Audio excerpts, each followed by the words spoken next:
Hello, everybody, and welcome to Taking Control, the ADHD podcast on rashpixel.fm. I'm Pete Wright, and I am right here with Nikki Kinzer. Hello, everyone. Hello, Pete Wright. Hello, Nikki Kinzer.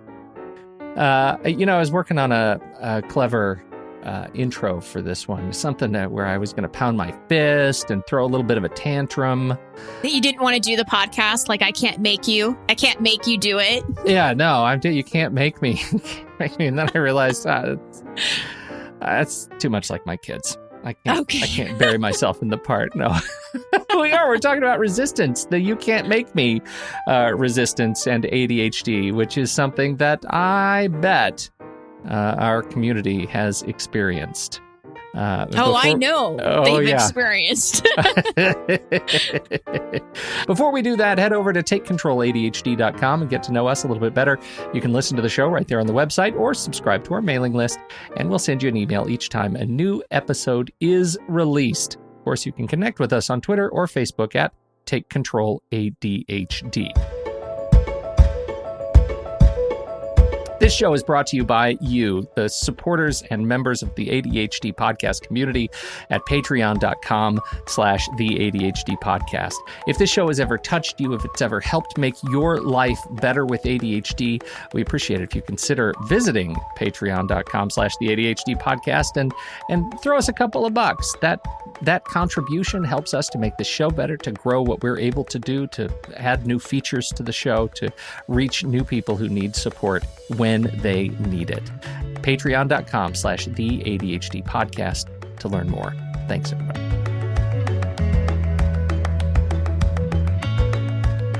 All right, Nikki Kinzer.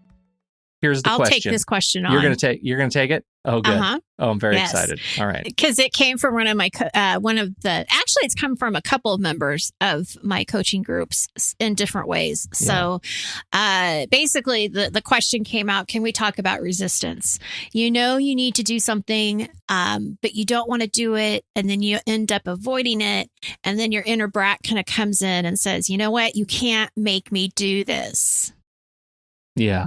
And they're talking to themselves. Yeah. I mean, you can't, Nikki cannot make Nikki do this. Right. Kind of thing. Right. But sound familiar at all? Are you resistant to anything? You know what my resistance looks like? I'm going to go ahead and describe him. Okay. He's me, and he's about 9 years old. Right. And he's hanging on my neck. Uh-huh. And he's just always trying to pull me in a different direction. Right. That's my visualization. I got a lot of visualizations. Is he saying your name over and over again? Pete, Pete. Yeah. Pete. Do this.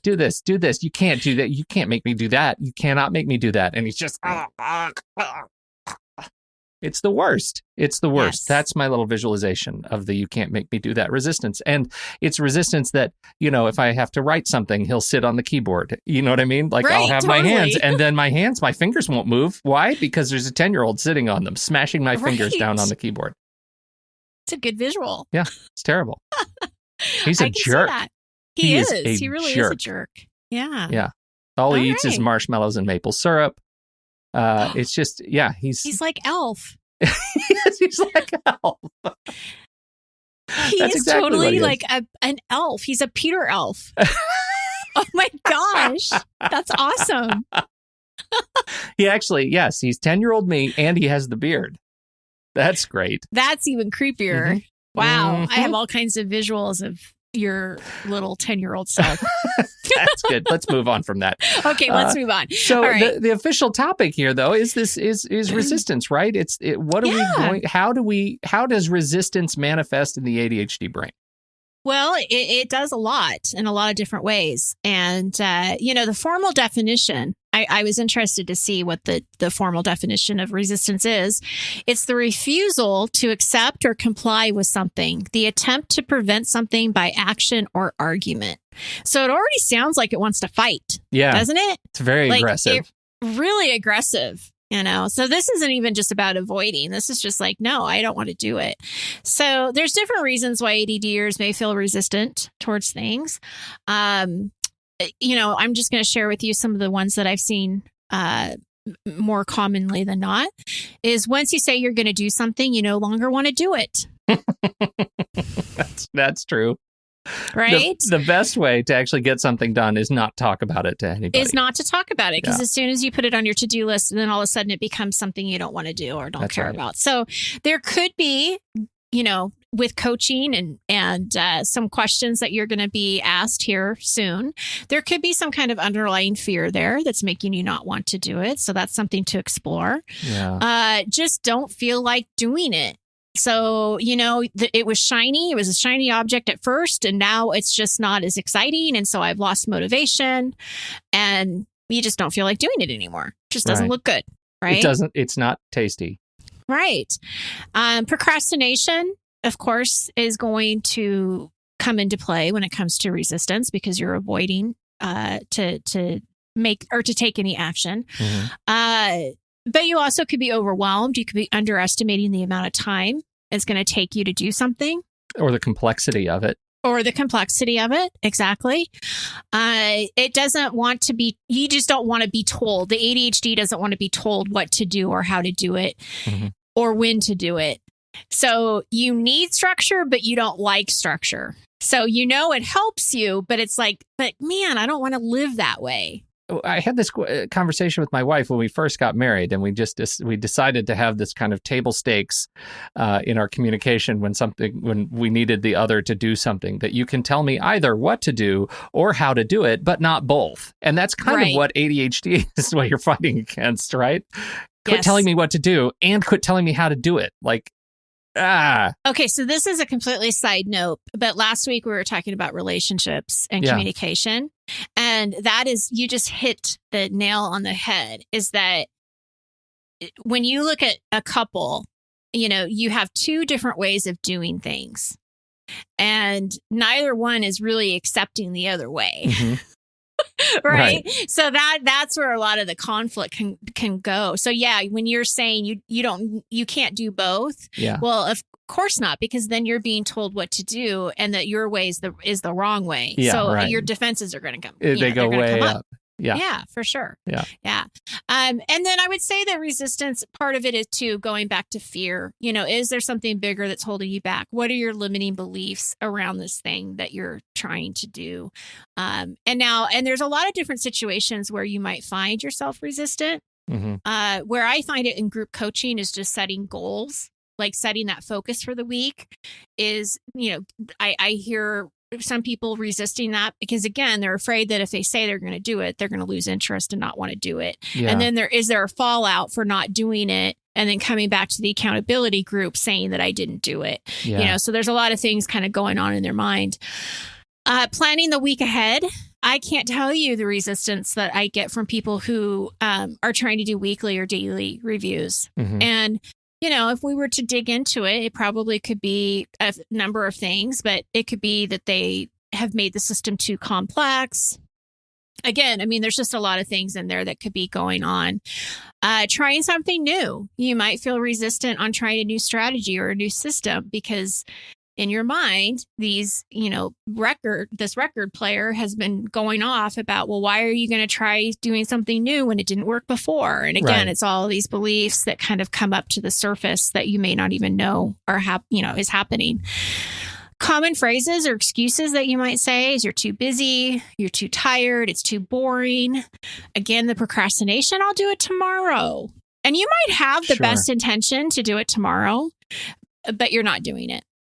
And then you're going to find other stuff to do because that's more important, right?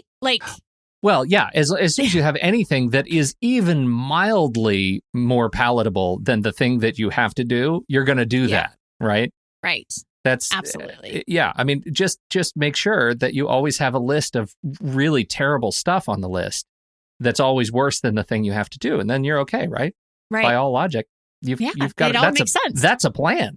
That's a plan that you can stand by. That's right.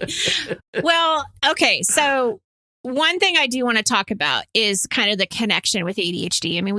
We see the reasons. It all makes sense. We can see how the ADHD is alive and well. Yeah. Right. And resistance. It's certainly a characteristic of it.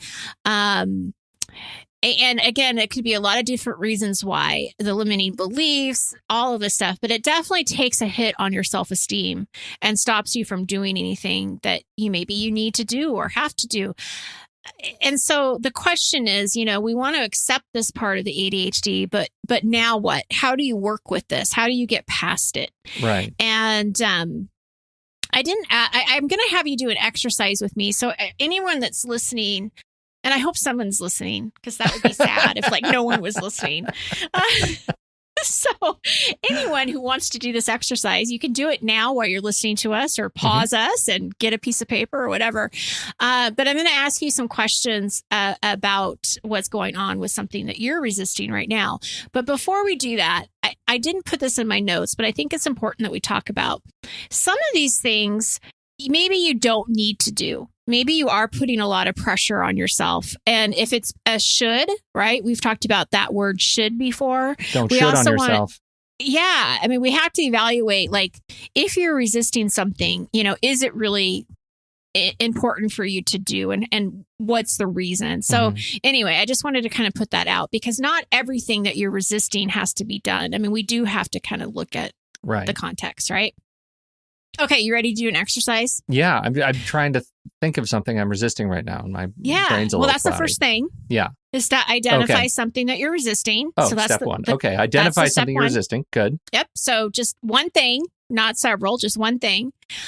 Second question is to ask yourself what's going on. What's the real story here? What is making you avoid this? So is it because you're fearful, overwhelmed, you don't want to do it, it's boring? All of these things that we've talked about earlier in the podcast. Find out what your reason is for resisting this. And it could be more than one reason, right? It could be several. Third question. Yeah. Okay. Yeah. You don't have to actually do the exercise. Pete. Well, it just came to me. I'm doing it in my head. Okay. All right. Well, you can share with us after I do the questions if you'd like. Number 3, what are you afraid of? Now, that's a little deeper question than just, I'm not afraid of anything. Yeah. I want you to really think about, what are you afraid of? What is holding you back? Right. Because there probably is some fear there of something. And it probably has to do with ostriching, right? For me, I just can't imagine going through this and not realizing that I'm resisting doing this thing because I don't want to find out whatever happens at the end. Right. Right. I don't want to know. Yeah. For me, okay, I just got to go. I'm thinking about my taxes. I've not finished my taxes this year. And taxes are always a little bit more complicated when you're a freelancer, right? I mean, there's just a lot of documents and things that you got to get through, and a lot. And there have been big changes in the tax code. There have been big changes. Right? Yes. So I'm totally dragging my feet on finishing the tax. They're almost done, but I'm reticent to push the final button because I kind of don't want to know. And I feel like, I can head in the sand for weeks before this is happening. So what am I resisting? I'm resisting finishing my taxes. What's going on? What's making me go into avoidance mode? I kind of don't want to know what the outcome is. What am I afraid of? Question 3, I'm afraid of owing a lot more money than I have put aside for taxes because things have changed this year. Is that ridiculous? Question 3.5? Yeah, it probably is. Well, now let's go on. I know there are more questions. What are the consequences of this not getting done? Yeah, paying even more money than I than I may owe in taxes. And I mean, not paying going more money. Going to jail. Could you be flagged for an audit if you don't turn these in on time? I mean, I don't know. know. I'm not a tax person, so I don't know if that's true or not. But but there are consequences, right? So, what are the benefits of you getting it done? Oh, well, I know exactly what the benefits are. Then the truth is out there, and I know what the answer is, and I can move on with my life, and I can accept the hard. I can face the hard thing, and I can just be done with it. And that's a benefit in itself. But the question is then it becomes: is that benefit of the answer to question 5? Is it enough to push over the resistance? And that, I think, is what you want to get to, right? Not always, right? Because you could have the most severe consequence out there and it doesn't matter. I mean, I know people who have been late with their taxes for 3 or 4 years. They haven't filed taxes, so it's not enough. Yeah, it's not enough. So yes, then I think the next question comes, and I actually didn't put this in my notes, but we're going to add this to the exercise. Okay. Is the next question really is, what do you need to do? Like, what is the next step for you to get past this, right? You've already established that this is something you have to do. This is not a should that you don't have to do. So what are the strategies that you have that you could go back to? So we've talked about strategy or ADHD toolboxes, right?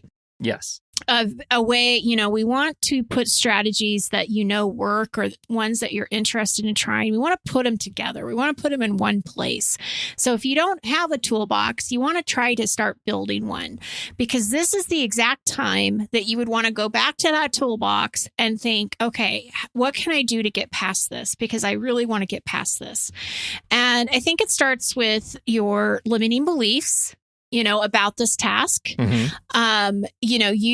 Your fear is that you're going to owe money, but say you owe money. Yeah. Okay. Right. So worst case scenario, you work out some kind of payment plan with the IRS, right?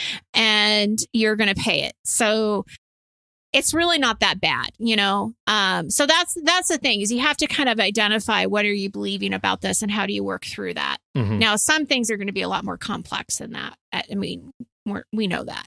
Right. Break your project down. How many times have we talked about that? And this you've already broken down because you've gotten started. You're just getting to the point where you have to wrap it up and see what the result is. Exactly. But even, taxes is a big deal right now. I've had a lot of clients talking to me about just gathering the paperwork. Okay, that first step is done. Separating it into the categories that they need to separate it into. And gathering the receipts. It's like just breaking it down so that you can start working on the project. Work with someone. Verbally process what needs to happen. In your situation, Pete, work with your wife. Yeah, I'm already blessed with an accountability partner who has a vested interest in completion of this task. Yes, absolutely.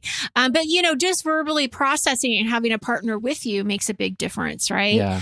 And then again, I guess this kind of goes down to the breaking down the project, but really what's the smallest point of entry for you to get started? Yeah. And so if you were at a point where you hadn't started yet, would that be just gathering the paperwork or the receipts or whatever? Yeah. But getting that started is a big part, because we know that that's an executive function. Also, that ADHD is challenged with is just getting that first step done. Yeah. Working at smaller increments of time is a great strategy. So trying to say, instead of saying, I'm going to work on taxes all weekend, well, that's a little overwhelming. Yeah. You're going to work on an hour of taxes on Saturday, an hour on of taxes on Sunday, and then see where you're at and how you need to divide that time. So it makes it just a little less cumbersome when you can. So these are all tools. This is the toolbox. This is the toolbox of, I'm resisting something. What can I do to break through that? So you're not accepting it anymore. You're taking control of it. You're owning it. And you're figuring out, okay, what do I need to do? Maybe it's getting a body double or an accountability partner. Whatever it is, that's another tool that you can throw in there. But figuring it out and not giving up on it, right? Because there's something's going to help you. Something is out there that you're going to grab onto, and it's going to help you get started. And that's the thing, is we want to keep looking. If these tools don't work, then find something else. Keep looking, and keep figuring it out. Well, it's really funny. Just the act of going through this process of you talking about it, I didn't really even imagine that I was resisting anything, right? And right. It amuses me on some level that